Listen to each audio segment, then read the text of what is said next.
Welcome, Dr. Sengupta. In fact, let me first good evening to all the audience and welcome to the Kidney Warriors Journal, episode 10. We have with us Dr. Pratham Sengupta today. Let me introduce Dr. Sengupta. He's got 25 years of experience in nephrology. He's a consultant nephrology at the Bellevue Clinic in Kolkata. His areas of research include insulin resistance in diabetics, hemodialysis efficiency, and plasmapheresis. His findings in these areas have been published in various journals. A member of various nephrology and medical associations and societies, he has several awards to his credit. Researching on solutions to problems in the field of nephrology remains a passion and dream of Dr. Sengupta. He is also the president of the Kidney Care Society, dedicated to the prevention of kidney disease. I hand over to you, Dr. Sengupta, if you can, take us through your presentation, introduce yourself as well.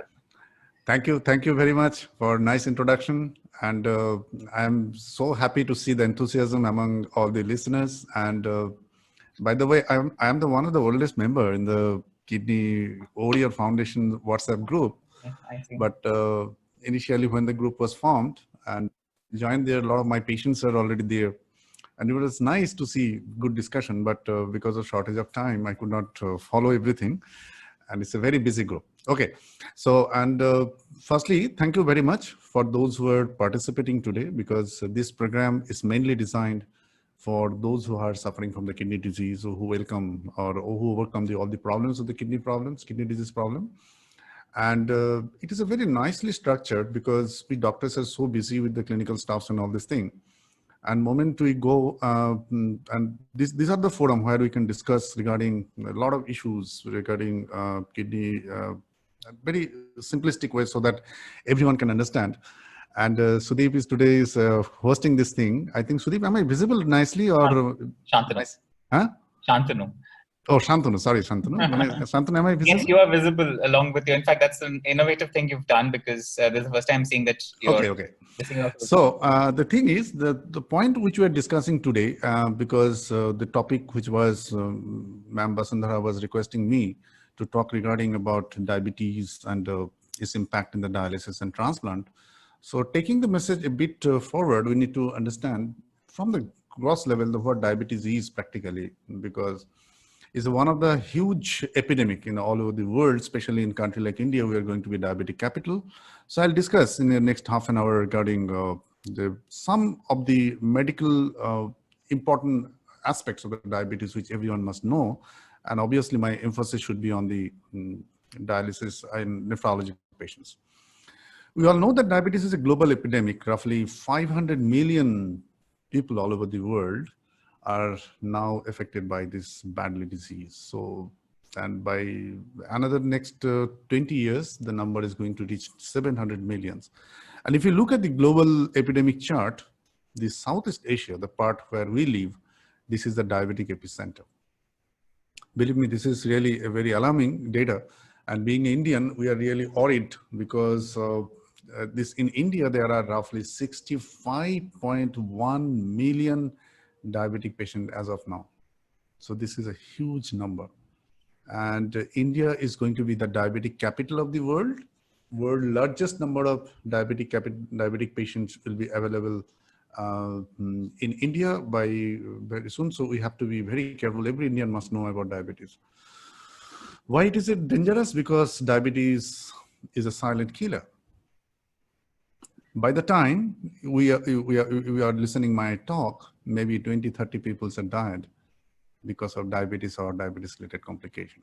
And this is the WHO data that every minute, 6 deaths are happening all over the world, either because of diabetes or diabetes-related complications. And roughly 9,000, nearly now 8,700 deaths occurring every day, just because of one single disease.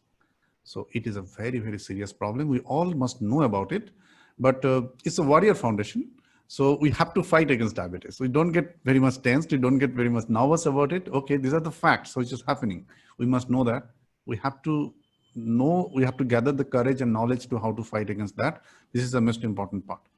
Now, how to define diabetes? That's the most important part. The diabetes has a 3 or 4 different stage. At least there are some pre-diabetic conditions. There are some patients who are normal as per the blood sugar. We define the diabetes in the different stage. Someone can be pre-diabetic, then they turn out to be diabetes. I think majority of the people, they knows what are the things by which we define the diabetes. Now, by and large, we have to know one thing very clearly, that diabetes is a disease of blood vessel. So our body, every cell are fed their nutrition by the blood vessels. And diabetes is not simply a disease of the blood sugar, it affects all the blood vessels of the body and leading to the problem of the organs. If it affects the major blood vessels, we call the diabetic macrovasculopathy. And if it involves the small and micro capillaries of the body, that is small blood vessel, we call the microvascular disease. But by and large, these are nothing but blood vessel disease. So the blood vessels of the kidney, because kidney is a organ where there are multiple glomeruli are there, and these glomeruli are nothing but capillaries. Once they get affected, so we lead in a diabetic kidney disease. Similarly, when it involves the small capillaries of the eye, we call diabetic retinopathy. Had it been in the large vessels of the heart, diabetic heart disease. Once it affects the brain, diabetic brain disease, diabetic neurological disease. It involves the peripheral nerves, then we call diabetic neuropathy. And sometimes it leads to gangrene because the blood supply to the the digits and the distal part of the feet get disturbed and they get diseased, necrosed, we call diabetic foot. So ultimately, the diabetes is a disease which boils down to the disease of the blood vessels leading to malfunction of different organs. So because here we are dealing with the kidney disease group, we have a lot of patients who are suffering from the kidney disease or fighting as a kidney disease. We have to know that our kidney are loaded with millions of small micro blood vessels, and these blood vessels get disturbed by the diabetes. They got damaged by the diabetes, leading to the diabetic nephropathy. So it's very important to know that diabetes leads to the kidney problem because it ultimately affects the small blood vessels in the kidney. Now, not all diabetic patients lands to the diabetic nephropathy. So we need to understand who are at risk for the diabetic nephropathy and thereby progressing for the dialysis requiring stage of transplants. So it has been seen that, okay, roughly 30% of the type 1 diabetes, here I want to mention that I think everyone may not be aware of what is type 1 and type 2 diabetes. Diabetes has especially two types. A group of diabetic patients, they have insulin deficiency directly from the pancreas. Their pancreas cannot produce adequate amount of insulin, leading to the diabetes, insulopenic stage and diabetes. We call them the type 1. And on the contrary, the most common variety, which is usually seen in the adults, they are obese, they have insulin resistance. They have adequate insulin, but the insulin cannot work properly. We call it type 2 diabetes, which is the more common version. So in type 1, roughly 30% people lands in the diabetic nephropathy, whereas in type 2, 10 to 40% land to the diabetic nephropathy. That's a natural history. It is evolved by the multiple studies in the different statistics. Now, one thing it needs to be kept in mind, if someone who is suffering from diabetes, if he or she had a family history of diabetic nephropathy, the chances of developing diabetic nephropathy is significantly higher, more than 30 times higher. So if your parents or your siblings, anybody in your family who is in direct blood group, first degree relations, had diabetes and landed in the diabetic nephropathy, the chances of developing diabetic nephropathy is more. So this has to be kept in mind. And as I said earlier, the diabetic nephropathy is the disease of small blood vessels. Henceforth, those who have diabetic retinopathy, which is otherwise also is indicator of the small blood vessel disease, they have 40% chance of developing diabetic nephropathy. So these are some important marker by which we do identify who had a risk of developing diabetic kidney disease. That's very important to keep in mind. Why it is important? Because we need to understand this, that okay, the 40% of all kidney disease, 40% of the all kidney disease, that is the major share of the kidney disease, are secondary to diabetic nephropathy. So we have to be very careful. We have to be very sincere about addressing the diabetic kidney disease, because it is not so, it has a tremendous impact in terms of the kidney health is concerned. Now the challenge is, At the initial part, diabetic kidney disease is practically symptomless. We don't find any symptom of diabetes. Often, if you incur in your history, it may happen to you also. When I don't know who are visiting here, a lot of listeners might have this problem. They went to the doctor due to different issue. Somebody went for the cataract surgery, someone went for some orthopedic surgery, incidentally found to have a high blood sugar. They don't know. They don't have, because diabetes by its nature does not produce any symptom in its early stage. So here is the trick. So when you are detected to be diabetes, you do not know exactly how many years back the diabetes has started. So this is very, very important. So in my foundation, we do a lot of activities, patient education program. So we have one common message to everyone, that your birthday is a date when you have to service your entire body. Okay. So if you buy a car, what do you do? Every 5,000 kilometers, every year, every 6 months, you send to the service centers. But when we are asymptomatic, when we don't have any disease, practically, unless forced otherwise, we never check ourselves whether every organ systems are working well. But we never forget to cut the cake in the birthday. Okay. So this is my message to everyone who is listening today. Please, this has to be not for you, for your friends, your family members, for everyone. Every birthday essentially means that 1 year from your life is gone. So it should be a reminder for us to take a call. Are all the system and organs in my bodies are working well? In the morning, never forget to test the routine, all the tests. It includes the kidney function, whether you have diabetes, whether your blood pressure is okay or not. A general health checkup has to be done in the morning. And if you know that you have a diabetes, your blood sugar is high, don't cut cake in the evening. Rather go to the diabetologist, okay? Because cake is very rich in sugar. You have to be very careful. You have to change your diet and all this stuff. Similarly, by following this principle, we have detected a lot of kidney disease in the early stage. Similarly, when a kidney disease, all these chronic problems, kidney disease also do not have any symptom at the early stage. Unless you detect it on time, often it progresses fast and it lands in such a situation. So we need some specific intervention like dialysis, transplant. We don't want that. Today we are practicing preventive medicine. We don't want treatment. We don't want interventions which are very costly and which are very troublesome. Because in Kidney Warrior Group, you all know how difficult it is. And as Santanu, I was listening his history when he has written a very beautiful book mentioning his whole journey. That's a great thing. So Santanu, thank you very much. Thank you. I'll share that book with you soon. Yeah. Because I am really phenomenally impressed by the spirit you are carrying right now. So such a smiling face, even being a transplant patient, that's a great thing. And everyone should follow that thing. You must be the role model for a lot of patients, and that has to be followed by it.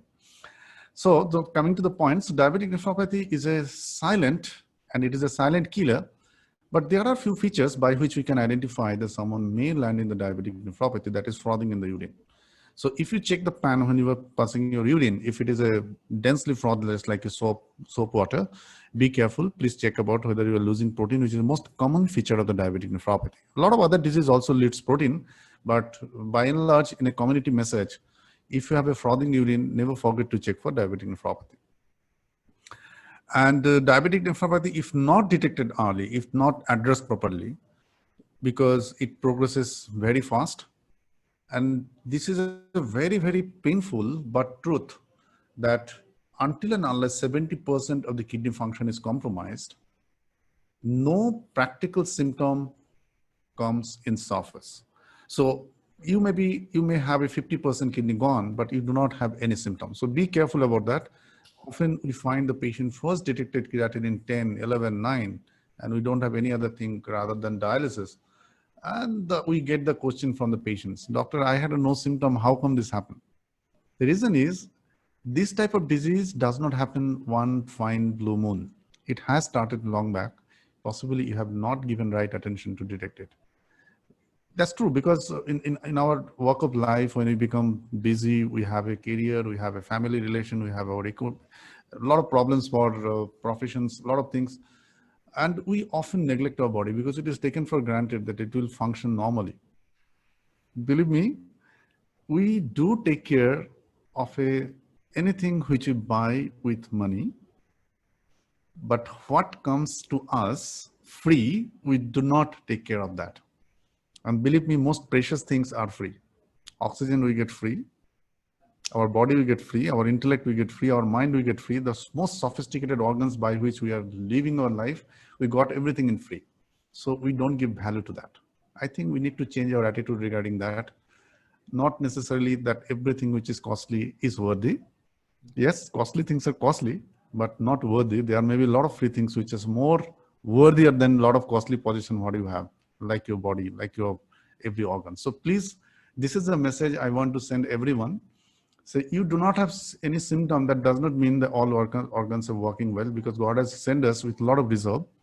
A significant number of reserve, until and unless it's wasted, we don't find any symptom. Henceforth, we have to be very careful and responsible for taking care of our own body and own organs and own health. This is very important. And this applies to everywhere, not only body, also your relations, also your professions. What comes free, we don't give too much attention to that. We have to be very careful about that. Now, so the management of diabetic nephropathy has to be holistic. It cannot be a single targeted one. We have a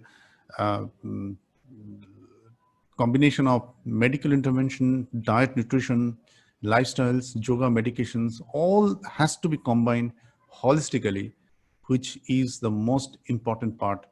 I believe from the modern medical aspect of view, this holistic approach to some extent is missing. If you go to a diabetologist, they will prescribe you 10 pills and give you, refer to some dietitians, but which is missing to understanding and interpretation of the disease from the core of your heart. Because we are busy, we don't have time.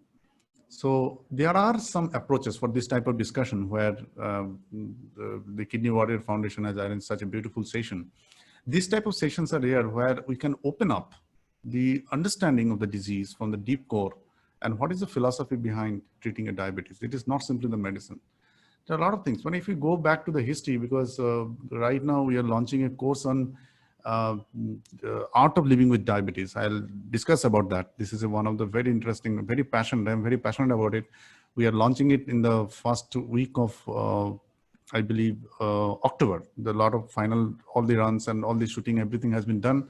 My lectures has been recorded, and there are a lot of worksheet. Everything is going on. So my team is absolutely in work footage. There, we have given a deadline of 4th October to be launched to launch this program. I initially thought that I'll launch it today, but due to a lot of, because you understand, we are even so busy, it was not possible to do. But the purpose of launching this type of program is to incorporate the holistic understanding of the diabetes. Diabetes is not simply a disease which can be cured by simple pills. You need to understand the root of the disease is much deeper. Look, before the agriculture, when the agriculture was started, the human, if you look at the history of the human society, the history of agriculture lies behind 5,000 years ago. So the moment we started agriculture, we have learned how to store food. Before that, we were daily wage earners. We used to go to the jungle, fight, and earn our food. When we were hungry, we used to eat. That was our Homo sapiens normal lifestyle. And that's usually the lifestyle for every animal, every living entity other than human being. But we started agriculture by our intellect. We started to store food, and we started to devote our time some productive work so that we don't have to spend time for earning or acquiring food, which is necessity for survival. The root lies there. So diabetes is not a modern day disease. Don't believe that it is a disease of 50 years, 100 years. No, it's a disease of 5,000 years plus, 5,000 plus years, because that is the root. So if such a deep disease, which has been so much genetic imprintation of maybe thousands of generations we are passing through, with having the habit of keeping the foods within us and nurturing that and giving rise to this metabolic syndrome, do you think that simple one pill will take care of that? It needs some genetic modification, and there are a lot of means by which you can do it. I'll discuss in details in my course how it should be looked for. It is not simply a disease which I will treat with one metformin or one SGLT2 inhibitor. There are a lot of much deeper understanding regarding the disease. We have to go in much deeper. Here comes the holistic understanding. Here comes your outlook towards the life, your outlook toward your nutrition, because nutrition is another area which is very dubious area. A lot of people said a lot of ideas. I was just, before preparing this course, I was just going through. Believe me, for diabetic nutrition in last 100 years, there are maybe 200 different schools. This type of food is better, this better, this better. That simply means that nobody knows exactly what is better for someone. Otherwise, so much variation of opinion cannot happen. So here are a lot of complex idea. I'll disclose in my course if anyone can come. Now, the most important point, I'm coming to the point again back, slightly deviating from what we are discussing, but I think this is a good platform where we should discuss about this understanding of this thing. Yeah. Now, this very important part. Often we go to the doctors, we take doctor prescribes some medicine, we come and take these pills. The journey does not end here. Believe me, this is my nature in my clinic. There are 5 or 6 counselors. They all explain every medicine and the purpose why you are taking for that. And this much sincerity from my patient is utmost necessary, because you need to understand, because whatever pill you are popping in, why you are popping that. Doctor has given, so I'm taking this. Good. You must have a trust on the doctors, but you must have a trust on your intellect also, why you are taking this medicine. Because so doctor like me or any other who are the specialists, they are very busy. You will not, often it's very difficult to reach them in over telephone call. It's very difficult. Now, suddenly your pressure has gone up. So what do you need to do? Suddenly your sugar has fallen. What do you need to do? So these are the basic things which has to be very clear to the patient perspective. And I do believe in this. This is more important than prescribing medicine. So henceforth, this is a mission in my clinic. Actually, those who are visiting to me, they don't know it very well. So what I do, after writing down the prescription, the patient does not get the prescription in their hand. They goes to my counselor, the counselor explain, and after that they get it. And recently in this online era, because we are doing a lot of online clinic, this thing has become much easier, because we have forced them to fill up a form that way we have understood all the medicine. Whether you have understood all this thing, once it is done, they will get the prescription. If they do not do it, they will not get the prescription. It is otherwise, of course, in busy physical clinics, sometimes they have some urgency, they take the prescription, get out. The point what I'm highlighting it here is, as a patient, you also have some responsibility. The responsibility is to knowing the medicine which has been prescribed to you, why you are taking that thing, and what could happen, what are the adverse effects of this medicine, and we are ready to explain that thing. Yes, sometimes doctors are busy, they may not, but we have a support team to help you. So this is very important. Those who are diabetic, who are taking insulin, they must know the different varieties and types of insulin, because every insulin has a different functionalities, different duration of work, different dose adjustment is not same for the different type of insulin. So these are very nuanced area which has to be very clear, because insulin is a self-medication. You have to take insulin on your own. And a lot of time, if you are fully dependent on my sugar is 200, how much insulin I'll take from doctor, please tell me. It may happen, so you can reach to me and you skip your insulin and the whole glycemic control can become jeopardized. So it is very important. So education of the patient. Why I'm highlighting, specific targeted education of the patient is most important in today's era to keep somebody health. And we are ready to handle for this program, this journey. We want to help you guys to understand the disease properly, understand your medicine properly, understand your nutrition principles, based on which we ultimately suggest something.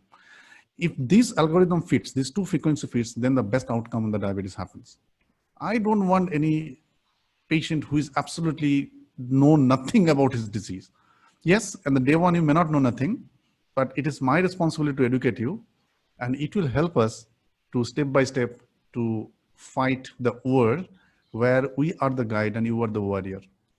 So the Kidney Warrior Foundation, the name is very good. Here everyone is warrior. A warrior must know the enemy well to win the war. Your enemy is your disease. So you need the proper knowledge regarding the disease to fight against it. We are the commander. I may show you the path. Okay, go there and shoot. And you have to rush there, know the path if you know the map very well, and we'll give you the guidance. This is the way, this is the way. These are the spot where you should fire. And you have to know the path well so that we can fight the win. So the point is that In today's world, it is surprising to see somebody who do not have a glucometer at their home. Believe me, I got a lot of patients who are diabetic for 5 years, but they don't have glucometer. They have a fancy TV, 3D TV, a lot of other gadgets in the home, but and often so it also happens they have a glucometer, but the strip has exhausted, the glucometer battery is run down, it is not functioning. So I mean, everyone who is diabetic must have a functional glucometer. If not one, you might have a 5 or 10 glucometers at your home, but there is no excuse. But you have to have a functional glucometer at your home, so that you can monitor your sugar, because those who are on insulin, it is very much important. And SMBG, that means self-monitoring of blood glucose, is very, very important. We do provide some SMBG charts where everyone can monitor their, sorry.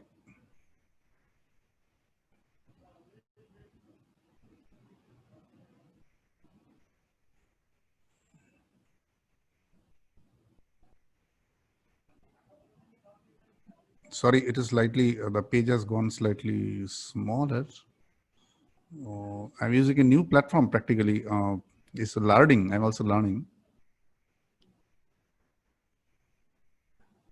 Okay, so is it visible?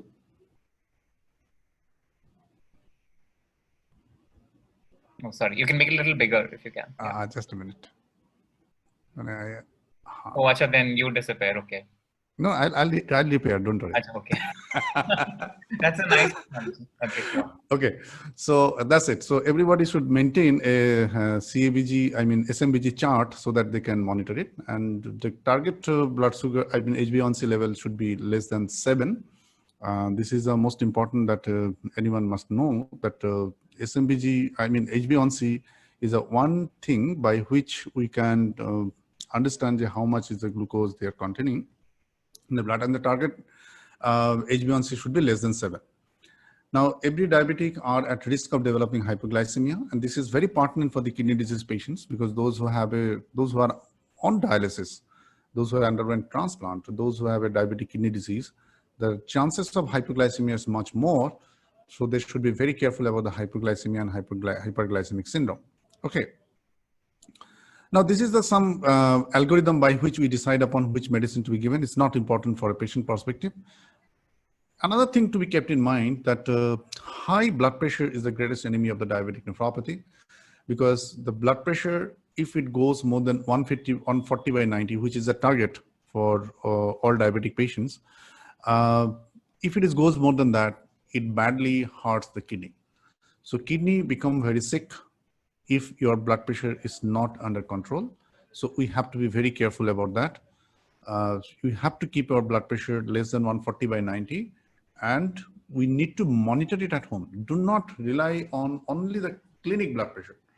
A lot of time I see that patient says that I don't have any blood pressure medicine. They are not checking blood pressure at this time, because someone supposed to come at home and check the blood pressure. Some compounder is supposed to come and check blood pressure. It is not advisable. You must have a digital blood pressure at your home and check your blood pressure on your own. That should be the goal.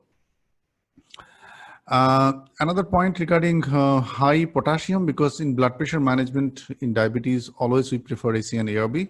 These are the medicines which are very much notorious to cause hyperkalemia. So all diabetic patients must check their potassium if they are on AC or ARB, like losartan, this group of drug. I think these are the necessary niche area where all patients must have right knowledge. And there are a lot of other armamentarium which ultimately bring the diabetic kidney disease down, like acetylcysteine, sodium bicarbonate, pre-probiotics, then the anemia management. These are also important to address the progression of the diabetic nephropathy. New research is coming on. These are all newer medications. I think this is not the right forum to discuss all this stuff.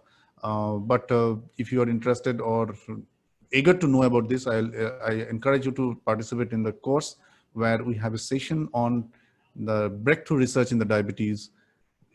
We are presenting all this data in a very layman's terms, so that anyone can understand what exactly going on in the diabetic research. This is really very, very interesting. Lifestyle has a tremendous impact on the diabetes care, and this has been proven that 30 minutes aerobic exercise or 15 minutes of vigorous activities 5 days in a week is mandatory. And this is a recommendation by ADA, that is American Diabetic Association, and also WHO endorsed that. But if you work more, that is better. There is no limit. You can work more. It's obviously, it has a tremendous impact on your overall health, insulin resistance, all this part, it has a tremendous help. Daily yoga and meditation. So I am very, very fascinated of the yoga, because we do run program for my kidney disease patients called Mukti. Every week I take classes. This Saturday, because of some other commitment, I could not take.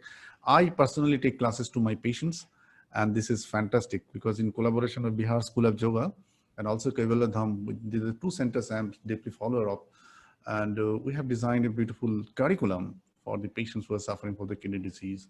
And not only kidney disease, because yoga cannot be centered for single disease. It has a holistic approach, but it has a tremendous impact in terms of diabetic patients. And you will be surprised to know, American Diabetic Association, they have endorsed few of the Indian ancient yogic asanas for caring of the diabetic patients. I don't know how many of you are aware of Surya Namaskar. There are a lot of good research is going on in Surya Namaskar, how it's going to impact. There are a lot of asanas. We have an elaborate session on this in our course. Anybody can take part in that. And this is one of the scripts, one of the program we are running right now called Mukti. It is a very, very effective and very, very impactful program. And I personally take the classes. And this is one program where my heart is really, because I'm treating a lot of patients with a lot of chemical warfare. If someone comes with, please fire them with 30 pills. But beyond that, there are something which is missing, which cannot be treated with only the chemicals. So you need to understand that thing very clearly, because by and large, our body, our mind, our energy system, our spirit, these are the four wheels of our life. So there are the four wheels. So in your car, if one wheel is not functioning well, so what will happen? The car will not run. So when you come to a doctor with a physical problem, your kidney is not working, or you have some heart problem, you have a diabetes, these are all problems related to a physical body. Yes, some medicine definitely works. Physical body is the ultimate necessity to live a life healthy, but that is not everything. That is one part of the good. If we cannot touch your mind, if you cannot touch your energy system, if you cannot overall touch your spirit, your no interference for curing your disease will be complete. So we have a four-faceted angle in the Mukti, where we target your body also, along with the modern medical understanding, how to do with incorporation of the ancient yogic wisdom. Along with that, we try to calm down your mind. We have a lot of programs, a lot of practices by which we can have a control over our mind. Our energy system can be boosted by, don't think that energy only comes from the food. A lot of people have a misconception that if you eat only, then you'll get energy. Not necessarily. When you sleep and you wake up, you feel energetic. Where does the energy come from? So we are, by a sense, a powerhouse of energy within us. We just don't know how to tap it. There are a lot of techniques by which you can do it. We teach it in the program of Mukti. And obviously, one step ahead, we have a spirit, which is the ultimate understanding of the life. If we can touch that thing, that is the ultimate purpose of life. So this is one program I'm really very much emotionally and attached with that. I'll recommend everyone to take part in that. Sorry, my iPhone is connected. Okay, I'll connect it later on just to see the questions and all this stuff.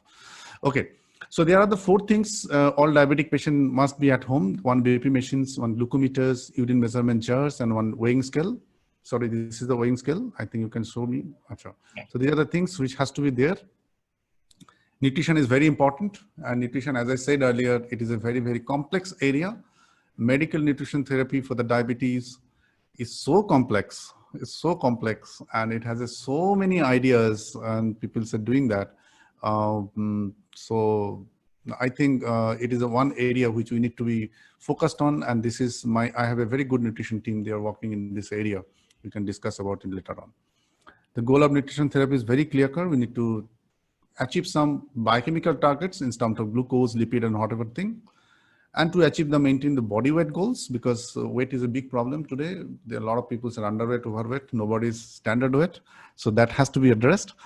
And we have to, obviously, the nutrition must be therapeutic. It should prevent a lot of complications, because what we eat, what we are, that we need to understand. Because in your home, whatever waste products you throw it in dustbin.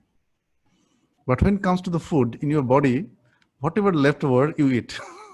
So we need to have some conscience, we need to need some consciousness regarding our eating and eating behavior. And we eat for fantasy, we don't eat for the need. And possibly this is the one area which is very, very important. If we can develop some habits, if we can develop some intellectual understanding, some consciousness regarding our eating, it does miracle. It does miracle in our system. So it not necessarily only medicine works. Yes, nutrition has a tremendous role, and I am passionate about it. I have a very good nutrition team with which we are working a lot. So diabetic nephropathy had a lot of challenges. The most important challenge is infection, because these patients are very prone for developing UTI, respiratory tract infections, skin infections. They often lands in the diabetic foot, which is not a good thing. And the most dreaded complication, which we all are scared of, is the diabetic heart disease, which leads to the heart attack. Because diabetic patients, their arteries become highly atherosclerotic in the heart, and you'll be surprised to know the chances of heart attack in comparison to the normal non-diabetic patient is 35 times more in diabetic patients. So this is very serious issue. They also have a autonomic neuropathy, peripheral neuropathy, leading to a lot of gait problems, steadiness. They don't have a senses in the feet. These are the wrong problem. Now, as Basundhara madam requested me to discuss something about the patient who are in transplant and dialysis, obviously that's the problem we deal with day in, day out. Morning to night, I have to deal with a lot of patients who are in diabetic, ultimately on dialysis or transplant. I'll discuss some points, because these are the biggest challenges what we face in the patient who are on dialysis. The most important is their blood pressure fluctuation. Because of autonomic neuropathy, suddenly they have a very shoot up blood pressure, suddenly their pressure comes down. So this is the greatest challenge. There are a lot of means to address this. I'll discuss in the question answer session, obviously, what need to be done, what are the best medications to take care of the blood pressure.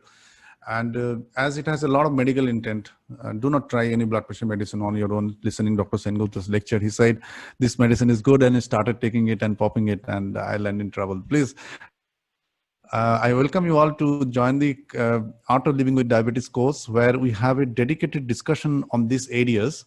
Because if your pressure is fluctuating, you are taking this pill, what could happen? So we have a beautiful session on this, because I feel this is necessary for every patient to know.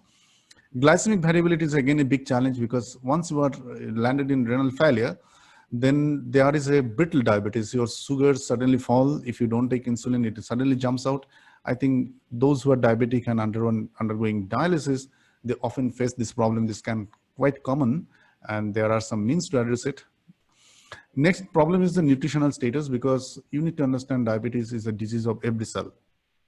Our entire digestive system, our entire metabolism get disturbed with the diabetes.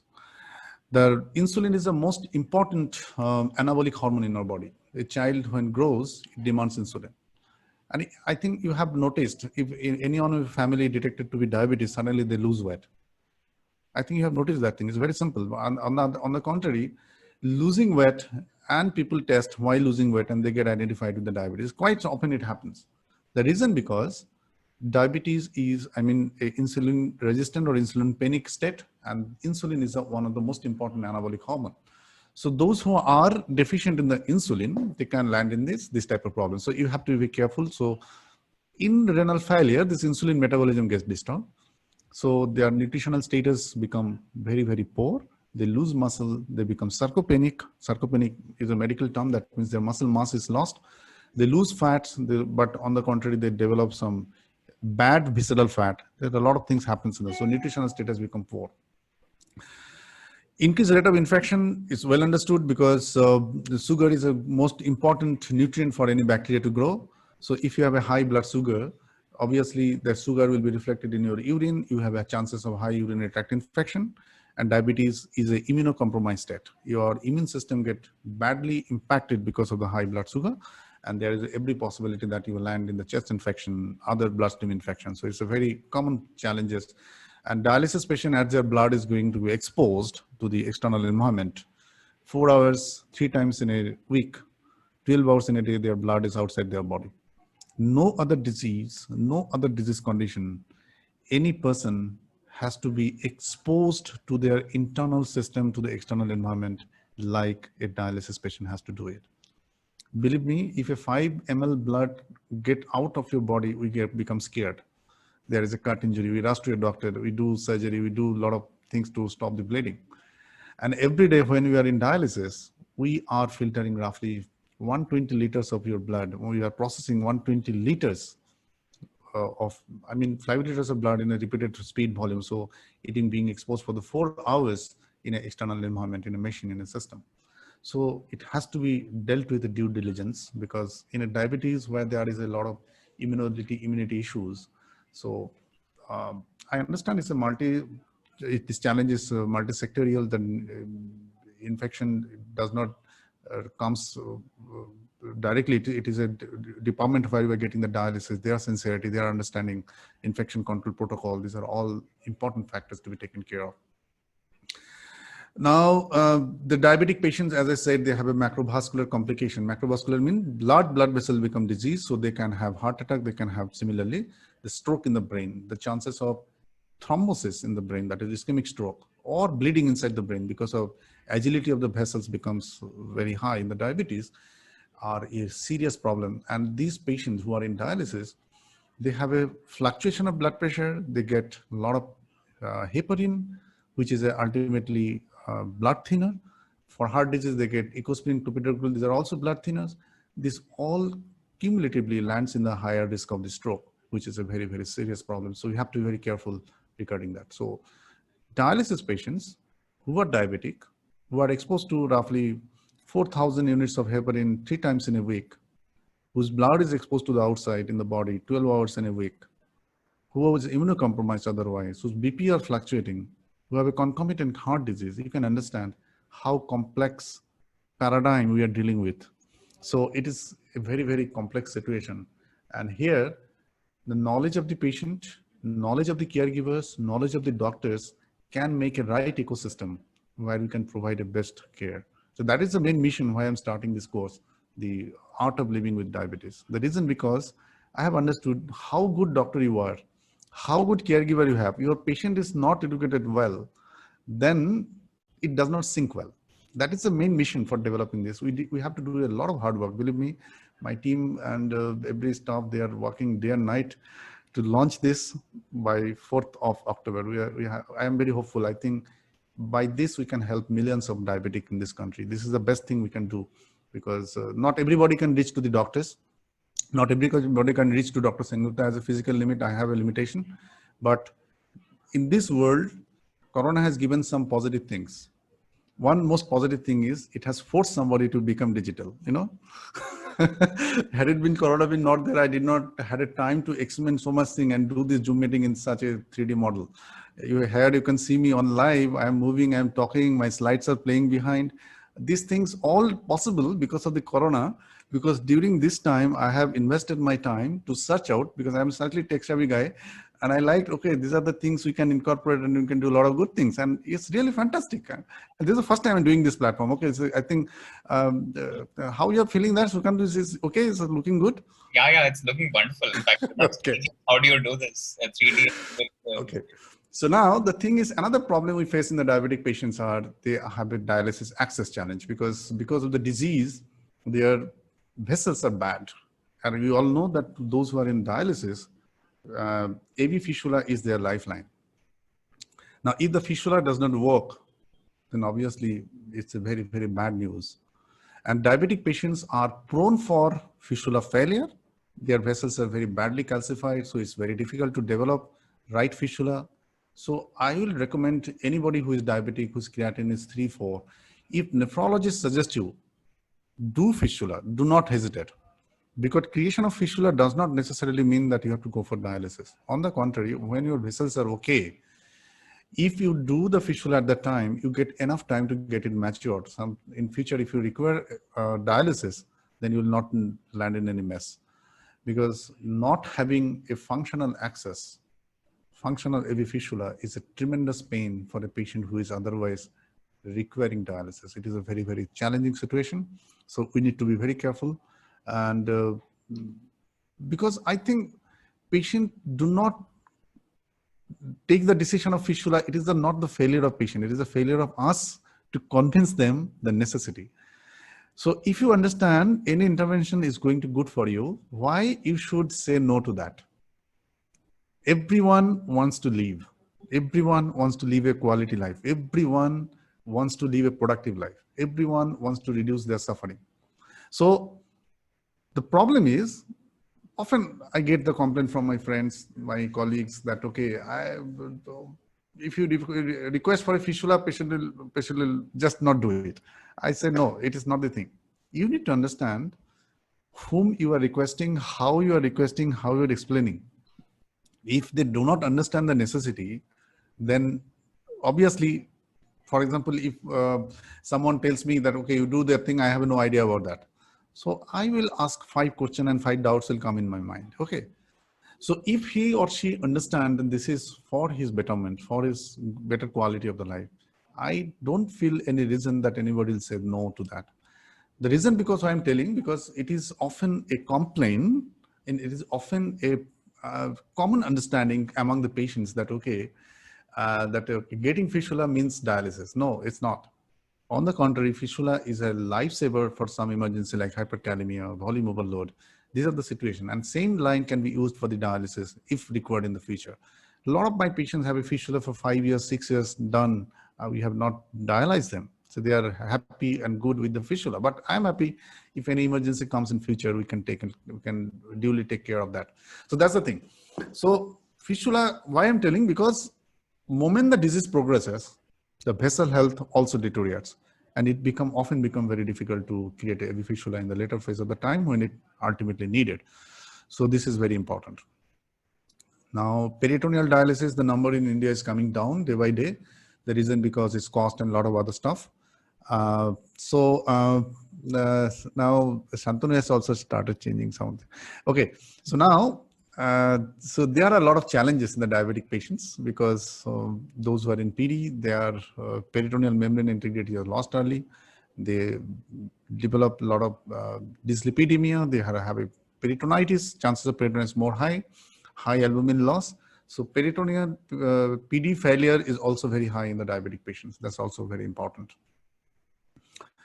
Now coming to the most challenging area, that is transplant. So whatever the challenges, as I discussed in the part of dialysis, in the part of PD, they all boil together in transplant also, because patient who is undergoing transplant, they have to take some immunosuppression steroids, which are known to cause cardiovascular risk. In diabetes itself, they have a cardiovascular complications. They have glycemic variability. All transplant patient has to take steroids, which increases the blood sugar. CNI, that is tacrolimus, cyclosporine, these are the medicine which also increases the blood sugar. So the diabetic patient has a higher chances of glycemic variability. And obviously, it is a forced immunocompromised state. Post-transplant scenario is a forced immunocompromised state. We are forcing to take the patient some of the immunocompromised medication, like cyclosporine, tacrolimus, steroid, mycophenolate mofetil. These medicines are bound to keep your organ functioning to prevent rejection by reducing your immunity. So if you're diabetic, which otherwise is immunocompromised state, on top of that, these this immunosuppressant increases the chances of infection. So we have to be very careful. Similarly, as the same rules applies in the post-transplant phase also, the risk of stroke is high, peripheral vascular disease risk is very high in the diabetic patients. Okay. Now, often, because I got some questions, a lot of people was asking me, I was non-diabetic pre-transplant, but after transplant, we developed diabetes. Why this thing is happening? Yes, we call it NODAT, that is new onset diabetes after transplant. This is a very, very common problem because roughly incidence is roughly 30% within 2 years of transplant. The reason why it happens is because after transplant, what happens? We ask the patient to take steroid. We ask the patient to take CNI, that is tacrolimus, cyclosporine. Both these two drugs are known to cause high blood sugar because they have a lot of function in terms of the insulin sensitivity and also the insulin secretion from the beta cells of our pancreas. So a healthy person, this drug is diabetogenic. So if even a healthy person who takes this medicine, they land in the diabetes. Now, question is, you may ask me the question, Doc, if 100 patients underwent transplant, why only 40? Yes, the reason because this was the purpose of what I was discussing, because the root of diabetes is not simply in the external factors. There are a lot of unknown internal factors. Genetic preponderance for developing diabetes. There are a lot of genes which has been identified. As because it is a polygenic, we cannot pinpoint one single gene, but there are a lot of multiple genes which are responsible for making someone more diabetogenic in one medicine, which otherwise on another person is not. So this is another important point to be understood. A huge research is going on to unfold the risk factors so that we can take the necessary precautions to prevent the diabetes after transplant. Now, why it is important? Because new onset diabetes after transplant, it has a roughly 25% chances of developing diabetic nephropathy in future. That means their graft ultimately lands in the diabetic nephropathy. The chances of infection, because the patient who under transplant, they passes a good amount of urine. If blood sugar is high, so obviously the urinary sugar will also be high. The chances of urinary tract infection is significantly high. It has been recorded 30% more chance of UTI other than non-diabetics after transplant. And the graft life is also compromised due to NODAT, because diabetes is bad for the kidney, as we know, because 40% of the patient who are undergoing dialysis, they lost their kidney because of diabetes. Same thing can happen if you're not dealing with the diabetes after transplant properly. And obviously, these are slightly fear factor. I don't want to discuss it because new onset diabetes leads to high mortality. But don't get feared. Don't get. If anyone develop diabetes after transplant, there are a lot of means to take care of that. There are a lot of exercise which transplant patient can do it. We have a whole set of program for the transplant patient, how we can sensitivity. What are the things they should do? What should be their diet? There are a lot of things to be done. Oh, it is showing that my internet is unstable. Okay, but I am stable. Don't worry. Yeah, in between this froze for some time, and that's okay. Yeah. So the take-home points, I'm coming to end of my slides. So take-home point is that you have to be careful about the fact that diabetes is silent killer. So those who are here, they are the kidney warrior. They had undergone a lot of pain, but you might have a bigger society, bigger responsibility to the community. A lot of your friends, be it digital friends, be it your physical friends, they must know from you after attending the session that every Indian must check their kidney function, diabetes, whether they have diabetes or not, in their every birthday. This should be the tagline. If you attend this, I'll think myself this program or spending 1 hour time here is successful. Those who are participating in this program, listening this program, if carry only this single message, that your birthday is the day when you need to service your internal system. Please carry this message and spread this message as much as you can. Okay. So this is my ethos, when I feel that every citizen must follow this principle, that every birthday they should book the internal organ test. If they are okay, fine, no problem. One good quality year is added to your life. But if there is a problem, you identify it early and take necessary precaution, necessary steps to prevent that, because after all, it is your body sufferings. You have to feel it, because whatever advice I give, your life is yours. And if you don't take the charge of that, no one can help you. So I believe from today onwards, if everyone who is listening this program, if they carry this message in their mind, this birthday is the date when we will service, we'll check whether our all organ systems are fine or not. We'll do all our routine tests. We'll check our blood pressure, we'll check our weight, we'll check our sugar, we'll check our urine test, we'll do the urea creatinine, we'll check our liver. A battery of tests. Now this whole body testing is available, only $1,000, $2,000. A lot of hospitals are doing that. Do it. Let's everything become normal. Last year it was normal. That doesn't mean this time it will become normal. So make it a habit that every birthday you must check everything, and repeat it every time, and share this message to your friends, to your colleagues. Make it a culture. Make it a culture of the society. I think by that we can address this problem very nicely. And second thing is management of diabetic nephropathy needs a holistic approach. It is not simply with the medicine, not simply with the nephrologist, not simply with the dietitian. It needs a team. We need to develop a beautiful ecosystem, how we can do it. And the center of this team is the patient. Those who are suffering from the problem, he is at the center, and upgradation of his knowledge is most important. And that is, without that, not even any of the approach, any of the attention, any of our effort will not going to work. So it is only workable, it is only give some positive impact if you are in the position to understand what I'm advising, to accept what I'm telling, and to follow that thing. For that, you need to uplift your knowledge. And that is the main reason why you have started this Art of Living with Diabetes course. I'm very hopeful. I'm very hopeful regarding this course. I believe whether you have a kidney disease or not, whether you have diabetes or not, whether every citizen must do it. Being an Indian, you are at risk of developing diabetes 30 times more than non-Indians. Very simple. Those who are hipsnack, those who are staying in America, those who are staying in any part of the world, those who are Europeans. Being an Indian, genetically, you are 30 times prone to develop diabetes. So I don't have diabetes, so I should not do it. It does not make any sense. Everybody must know about diabetes.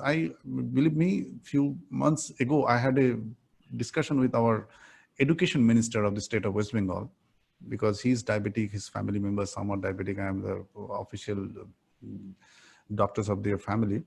So I had a discussion with them. I said, in the education curriculum from class 4 onwards, I would recommend you to incorporate a chapter on diabetes.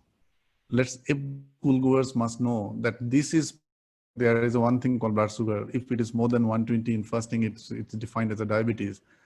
And this has to be incorporated. What's the point in knowing Mohenjo-daro, Harappa, what happened? I understand this is important, but which is more important than our health?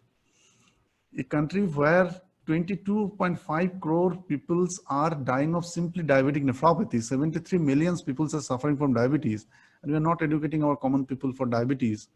I don't find the logic. So education must to have some purpose. So that is my suggestion. He said, okay, we'll discuss in the cabinet. Obviously, you understand, politician has a different angle to looking at everything. So, but forget about that. I don't mind, but maybe we need to hammer it repeated time to make it a policy so that everybody can understand that at least in our education curriculum, as we know, as we learn alphabets, as we learn language, as we learn literature, we have to learn about diabetes, because this is ultimately with our blood. And this is my foundation, Kidney Care Society. We do publish a lot of books for the patient education. This is one of the most important books which I have published around, I think this is the 3rd edition. And it has helped thousands of patients. This is Art of Living with Kidney Disease. I mean, starting from the kidney functionalities to how you know that, because kidney is another area where there are a lot of things are unknown. Common people do not know, because knowledge regarding kidney disease is very, very minimal. If you interact with common people, if you ask, a lot of people knows only they have 2 kidneys, but they do not know exactly what kidney does. So it's an amazing area. I think those who are in this group, they knows better than me that how the whole world collapses when suddenly the kidney disease is being detected. So as a responsible citizen, as a responsible member of this group, I believe you, as Shantanu is doing, I am really motivated. I'm really impressed by the commitment here, showing that Harvard is such a good thing. Basundara Madam is doing from Dubai such a nice activities. So this way, if we all spread this message, how we can take a small step, at least you tell 5 or 6 of your friends, okay, this kind of things are there. These are the things. And you read this book and share the message with your friends. That is the greatest help somebody can do it. So this is the thing. I can show you some of our publications, because we looked after the cooking is a big problem.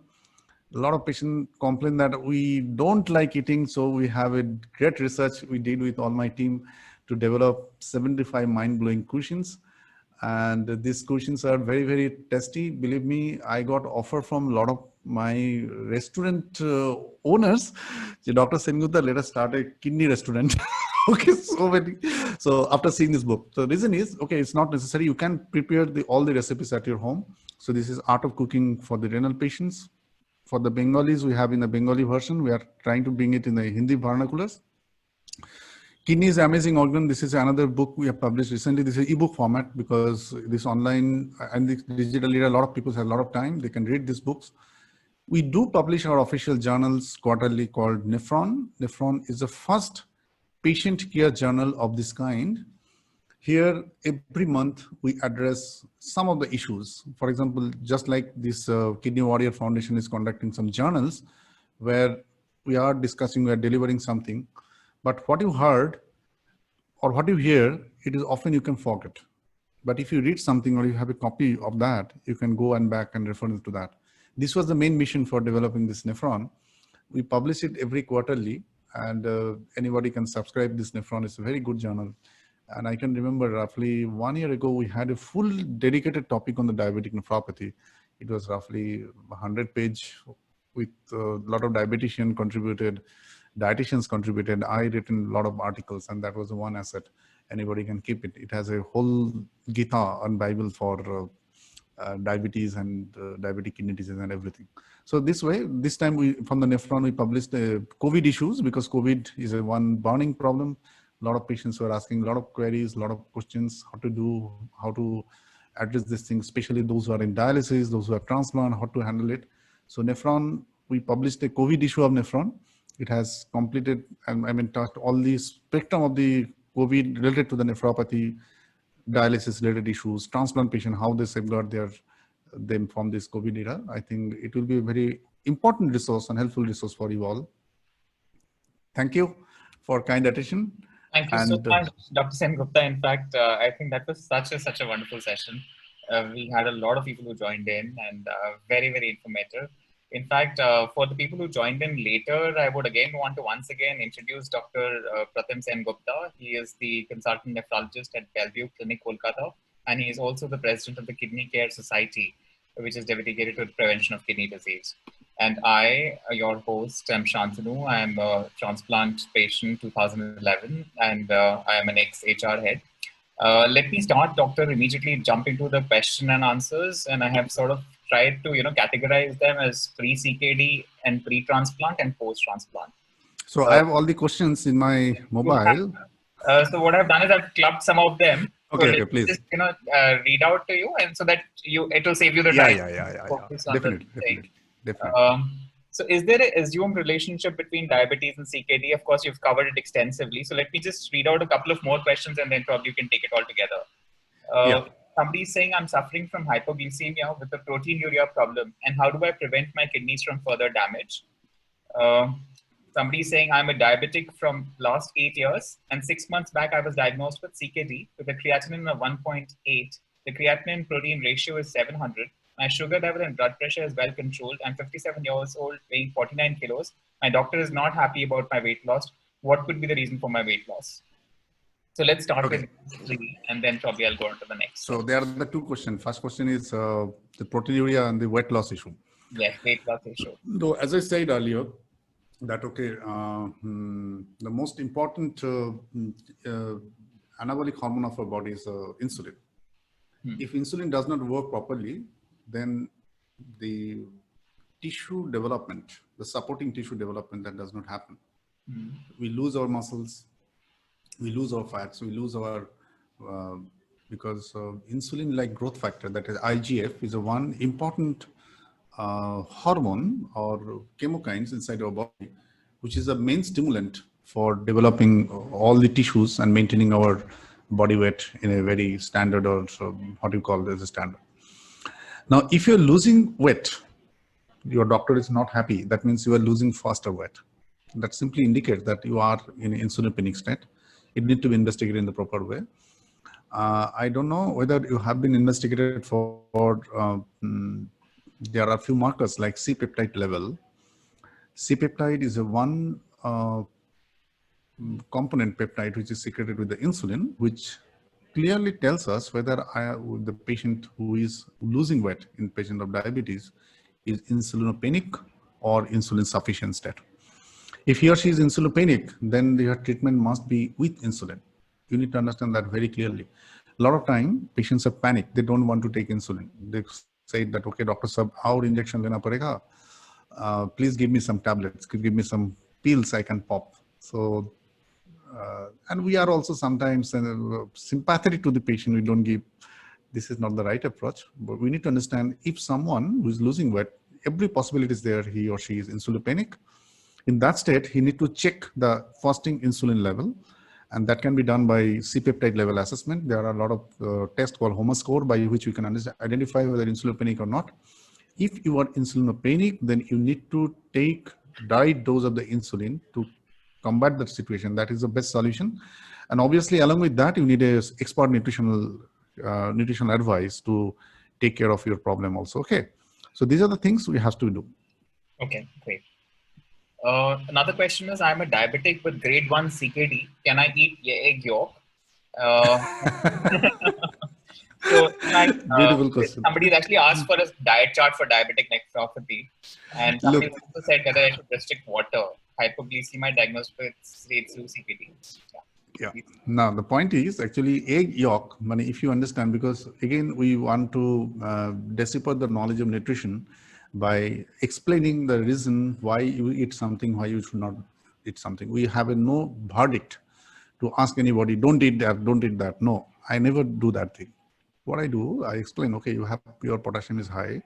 For example, he's asking about egg yolk. We need to understand what exactly egg yolk contains. Egg yolk has a very high content of cholesterol. All the fat content in the egg yolk is very, very high. That's all full in the saturated fat. Now, if your lipid profile is perfect, you do not have any problem in the lipid profile, I don't find any reason. Your phosphorus is okay. I don't find any reason to restrict the egg yolk for you. The reason for restricting egg yolk should be any abnormality in your lipid profile, any abnormality in your phosphate metabolism. If these two being there, then you should be cautious about that.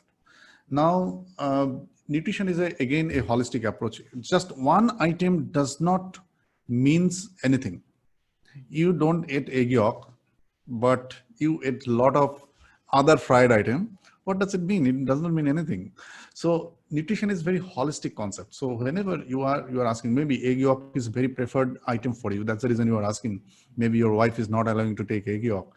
And I have seen a lot of domestic violence because of the nutritional restriction. Okay, this happens often because food is such in our blood. Food is in our mind. It's so deeply engrossed with our being. If any preferred food is restricted, then it leads to a lot of depression and expression in the form of violence. That happens. Okay, so domestic violence, not necessarily physical, or a lot of other forms of violence also happen. So what I mean. If you are fond of egg yolk and your entire 24 hours dietary nutrition planning, your entire cholesterol intake or total saturated fat intake, how much, if we calculate that thing, and if you find something which you are taking otherwise, you don't like, but you are taking in a much higher level, you can restrict that part and replace with your preferred food. There's no harm. So it's a dynamic decision. I need to interview you. I need to take your food preference chart. I need to take your 3-day dietary call, and understanding that we can decide upon, because diet chart or nutritional advice does not mean to keep somebody in a very depressed and frustrated condition.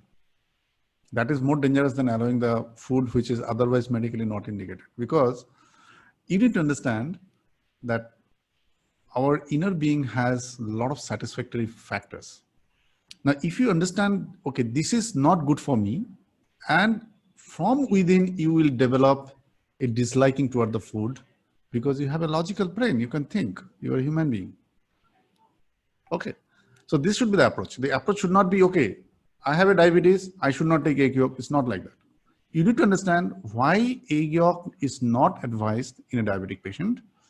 And is this condition is meeting with you? Then what are these tweaks we can do in your total nutritional menu? Accordingly, we can plan the nutrition for you. That should be the approach that I practice in my clinic. Okay. And this question about, do I have to restrict water, hypoglycemia diagnosed with stage 2 CKD?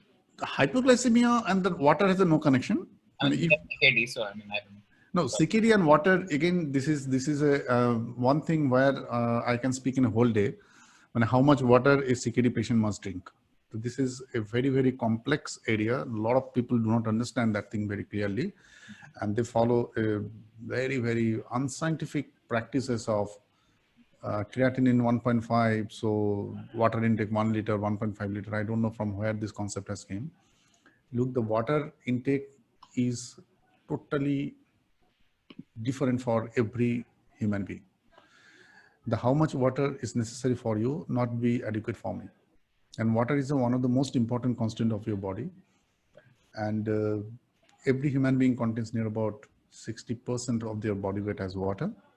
Now this water is recycled in a body in a very, very sophisticated and nature took 500 million years to develop the intelligent mechanism by which the allowance of water inside your body and recycling of the water inside the body develops.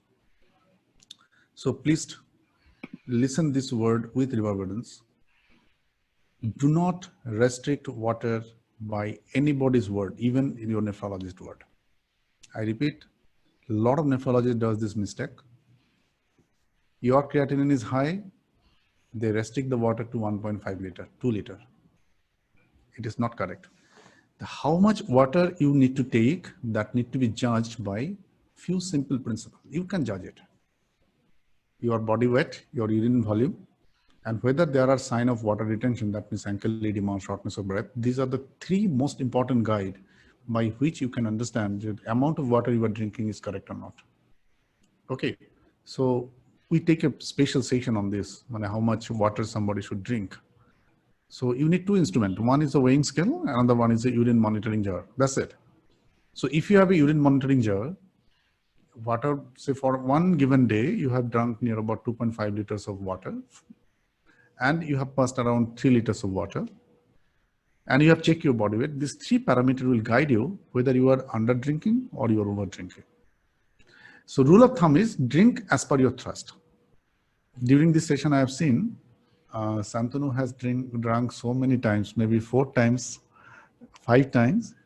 But believe me, I did not feel thirst right now. So I did not drink anything. So it depends on everybody's need, because every human being has a different need. Someone who is walking in the outdoor and sweating a lot, his need of water, and someone who is spending entire day in an AC environment, his need of water may not be the same. So you have a God-gifted thirst mechanism which took nature to develop 500 million years.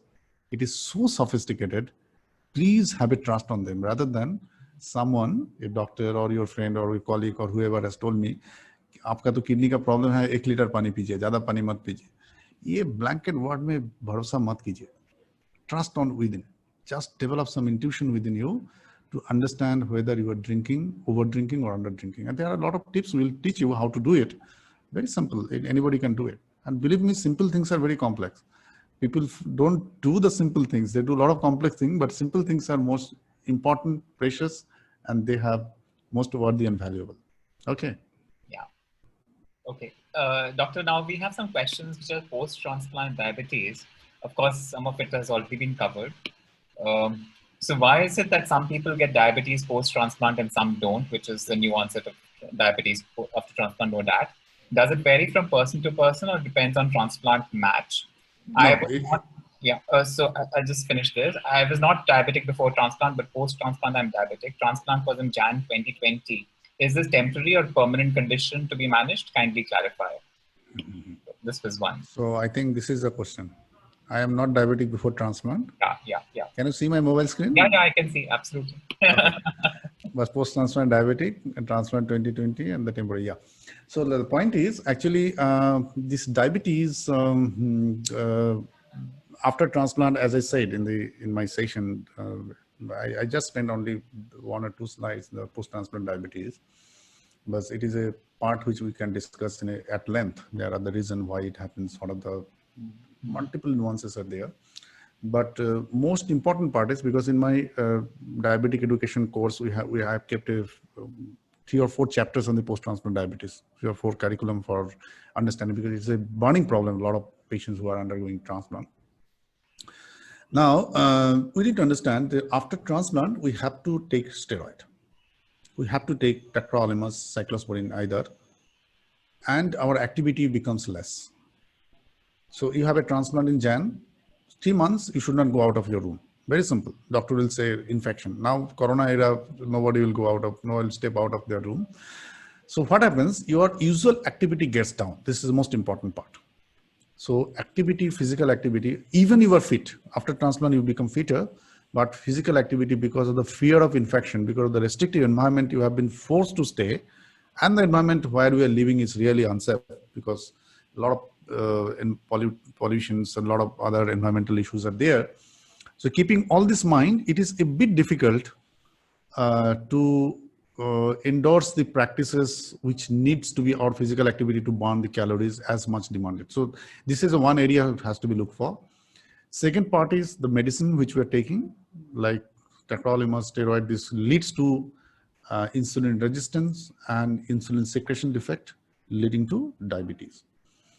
Now, there are another issue happens a lot of time because of the immunosuppression. Some of the viral infection, for example, it has been known that Coxsackie virus infection can cause some pancreatic beta cell destruction. Cytomegalovirus infection also, Epstein-Barr virus infection. These are 3 basic viral infection has been identified to link with to notorious to cause destruction of the beta cell, leading to insulin reserve a bit low, leading to the diabetes. And after transplant, you are prone to develop this infection. That could be one reason, which often we don't search for in details.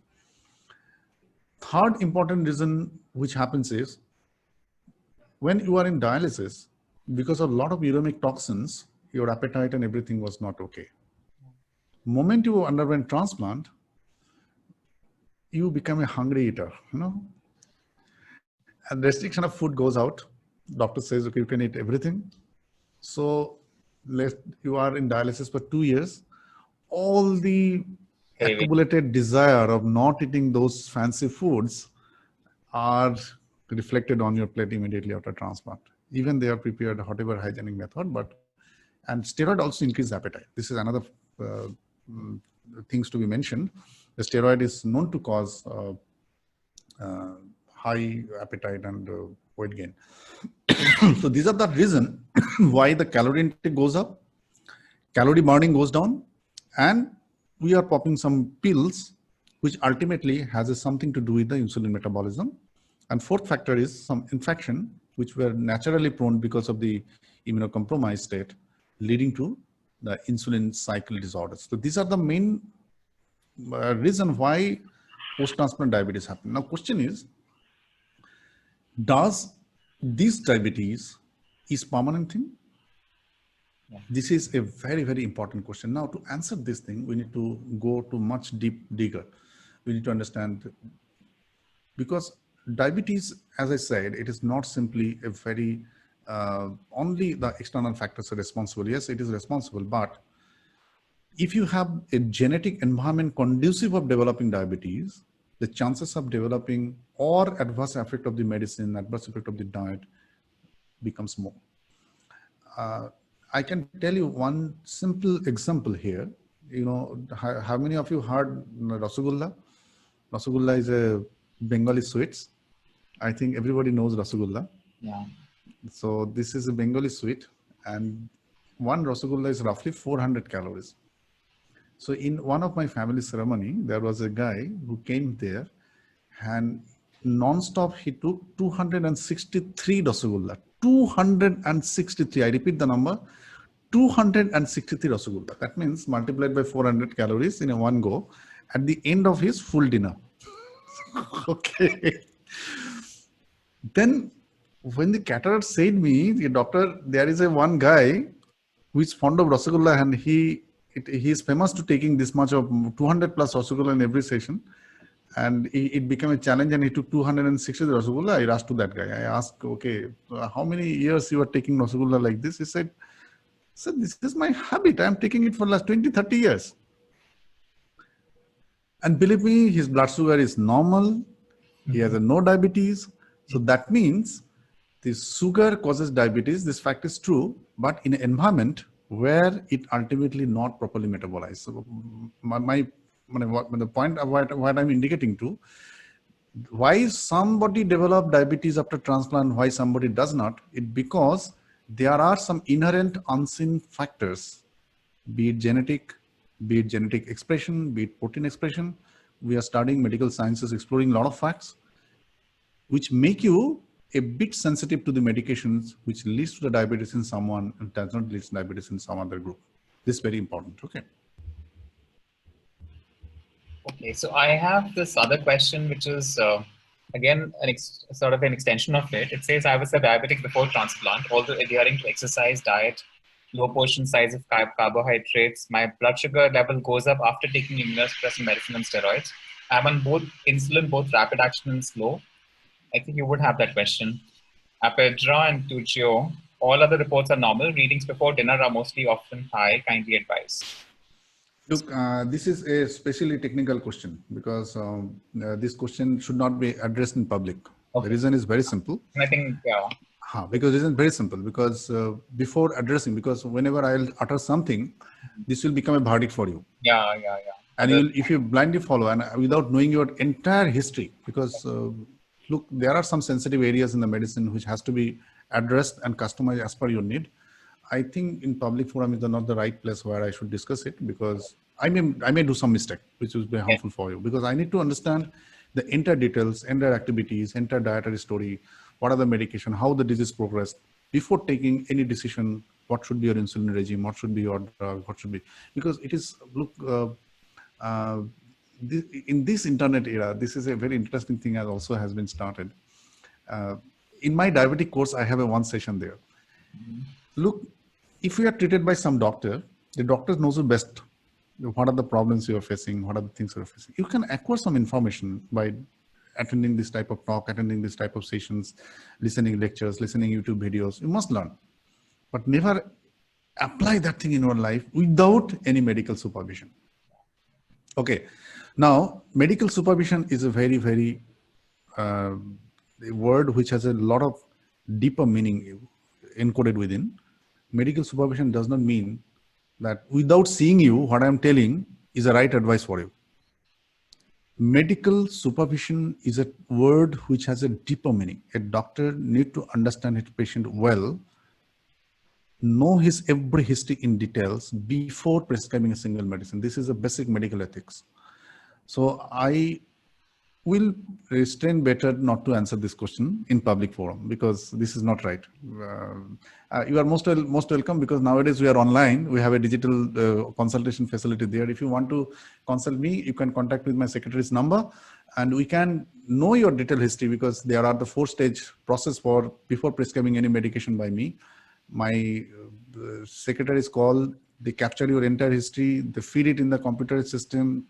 Then the entire history comes to me, I analyze, then I prescribe, then it is counsel. It is a ecosystem by which we generate one prescription, not over phone, not over any Skype call, or this is not the correct thing. Okay. Because sorry, if you don't mind, don't get hurt if you're listening this program, but it is important to understand, because prescribing just listening to words is not correct. I don't believe in this type of shallow medical practice. It has to be very much endorsed and a deeper responsible attitude from a doctor. That's my suggestion. Another question which has just come live, I think. It says, I'm post-transplant diabetic. My fasting level is 104. So is that good, bad? I think something like that is the question. No, 104 fasting is good. In the sense, if it is less than 110, we are quite happy. So post-transplant, look, after transplant, you should deal yourself as a normal person. So you should target your sugar, like you should behave like something. Look, he's doing a lot of good job, working in the hospital, coming and hosting the program and interacting with you. This should be the spirit. I liked it. Okay. So the point is, post-transplant, your fasting sugar should range between 70 to 90. That will be the best. If it is 104, yes, it is okay. It's normal, but slightly higher. Do some more exercise, do some workout, and try to bring it down below 100. Make some tweak in your diet. Adjust your steroid dose with interacting with the doctor, whether the steroid is optimal or not, CNI is optimal or not. Work out more, do some yogas, do some meditation. These are the things I think which will be very much helpful for you. Okay. Fair enough. So we have another, I think, 5 to 10 minutes before this program to wrap up. So another question, which is I'm finding it a little difficult to read. It says, have hydronephrolythiasis problem. Please give some suggestion. Hydronephrolythiasis. Yeah. Yeah, hydronephrolythiasis is the term is not correct. I think he had a hydronephrosis and nephrolithiasis. Okay. So nephrolithiasis means there is a stone in the urinary system, and hydronephrosis means because of the stone, the urine is not coming out, hence the urinary system got dilated. So there are the two problems. One is stone, and stone causing obstruction, and obstruction leading to the dilatation. Okay. There is a 3-step process. Now the root is the stone, so you have to take the stone out. Very simple. Okay. Now often it becomes a recurrent problem. A lot of time it happens that the stone becomes 2 times, 3 times. They may require multiple surgeries. So you need to consult a good urologist who will help you to taking the stone out. Nowadays, this all urological intervention has become endoscopic. There is no cut in the body. Through the urinary passage, we go through inside your urinary system. We take the stone out, and this is the first thing to be done. The moment the stone is out, the obstruction is relieved. Urine will come naturally. So whatever dilatation happens, they will gradually sink down. So that is the main thing, but don't take it lightly, because having obstruction in the urinary system, if it persists for a long time, it ultimately may lead to damage the kidney function. That has to be addressed. Correct. Another question is, what is the best way to check blood sugar? Somebody says before meals, before the breakfast, lunch, dinner. Somebody have said after 2 hours after breakfast. Don't go by somebody, go by the standard protocol, whatever practice all over the world. We'll teach you in the diabetic education course, which are launching in the 4th October. The thing is actually, look, blood sugar in your body is a continuous and dynamic thing. Whether you are checking in the morning, in the fasting, pre-lunch, after lunch, before snacks, after snacks, pre-dinner, after dinner. Our goal is to make a euglycemic 24/7. So if you ask me what is the best is 24 hours glucose monitoring. That is the best. That's the gold standard. Nowadays we do the CGMS, the continuous glucose monitoring device is available. So this device is attached in your body and this device senses the blood sugar in the capillary and it gives a 24 hours graph, how your sugar is hovering all the time. Now, having said that, this device and this technology is not available everywhere. And it's a bit costly also. One CGMS monitoring cost near about 5,000 rupees. So we had cut down 24 hours to 3 blood tests or 2 blood tests, whatever. Now, again, the problem is you have to pick your hand to doing the glucometer test. So we made a simple formula that one day you take fasting, another day you take pre-lunch, another day you take 2-hour PP, another day you take pre-snacks, 2-hour post-snacks, pre-dinner. If you buy that way in a week, if you make a ladder curve, and this will give us a deflection how sugar is going on. So it depends on need of the person, how his glycemic control is going on. So there are a lot of factors to be taken care of. It cannot be simple. For a patient who is otherwise stable, only fasting could be okay. Who has a postprandial hyperglycemia, fasting and PP will be okay. And somebody who has a evening surge or the pre-dinner surge, we need for more intensive testing to control. Okay, fine. There's one question which is, why is only insulin prescribed post-transplant and not tablets? Who said not tablets? Is that it? No, this is not correct. We do prescribe a lot of tablets to the post-transplant, but insulin is also good because the reason is because we want very quick bringing down the sugar to the normal level. And it is not correct that tablet cannot be given. No, tablets are given to a lot of patients who are otherwise post-transplant diabetes. Okay, insulin is one intervention. There are a lot of, for example, metformin is a very good drug after transplant. We are prescribing a lot of patients with the new SGLT inhibitors. They are very good drugs. No harm in taking that. I think one of your existing patients probably wants to reach you for some question, Anirban Mukherjee, about his mother, Mandira. So probably I think you can advise him to get in touch with you directly. Oh, yeah. Anirban, where is Anirban? So he's saying his mother is creatinine 7.47, urea 186, AV fistula done 10 days back. She's a little unstable with frequent vomiting tendency. Kindly advise. Okay. So obviously this is a advanced uremic conditions. I can understand she's in obviously end-stage renal disease. and fistula has been done. So I'll recommend Anirban, please get touch with my team, because as you are in my care, so you don't fall in this trouble. You should not learn or listen from this thing. You are already in part of my family. So contact Mr. Somen or Siva, my secretary, and they will guide you accordingly what need to be done. Don't worry. Anirban, we are all here. I think my team members, they are all watching this program, I believe. They will catch it up. Don't worry. Okay. So they have a very active teams are working with me. They are always very dedicated 24/7. I'm So sure. okay. So they will catch you up. No problem. Anirban Mukherjee, no? What is the name? Yes. Anirban Mukherjee. Okay, please. Yeah. Anirban, don't keep rest assured. You will get a call by tonight. Some of my team members, I don't know who are watching because I am in a different platform. I can't see because they are the host. Facebook already has 75 comments I can see. I mean, in that sense. So Okay. I have that open and parallel in a different thing. Okay. So I can see that. I don't have that access. Okay. Yeah. No, all that's public is just that it's a little complicated. I somehow managed. So anyway, I think with that we should conclude this session. It was an absolutely amazing experience, listening to you, Dr. Sengupta. And especially intervention with yoga, I think was a wonderful thing because that's something which even I have started just recently. Santanu, I'll recommend you please join our Mukti program because right now we are doing it online. And after this launch of this diabetic course, we are bringing Mukti also in a course format so that anybody can do it. And obviously there will be live session for the live demonstration and all this stuff.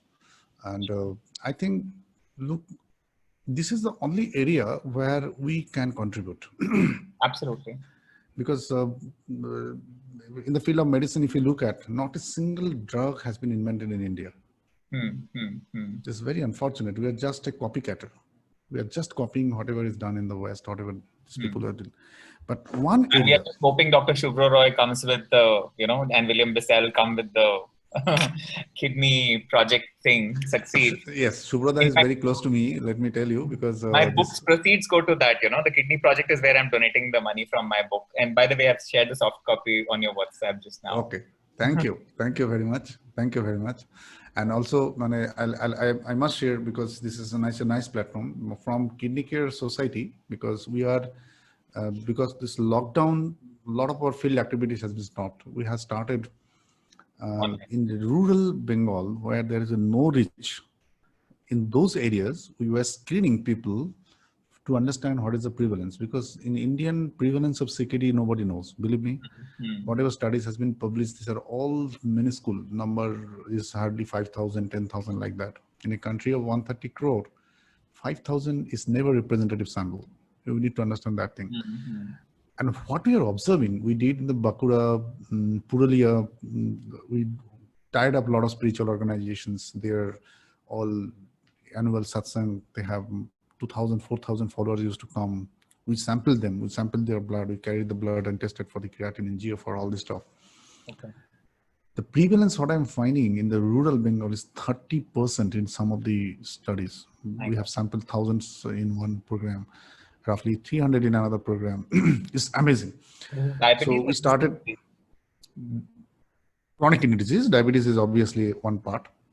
Now, these programs are tremendously resource-driven programs because you need to huge human resource and all this stuff to be sent. And we are managing to do it with the help of a lot of people. And really, it is giving a tremendous response in terms of, but because of the lockdown, now field and physical activities has been stopped.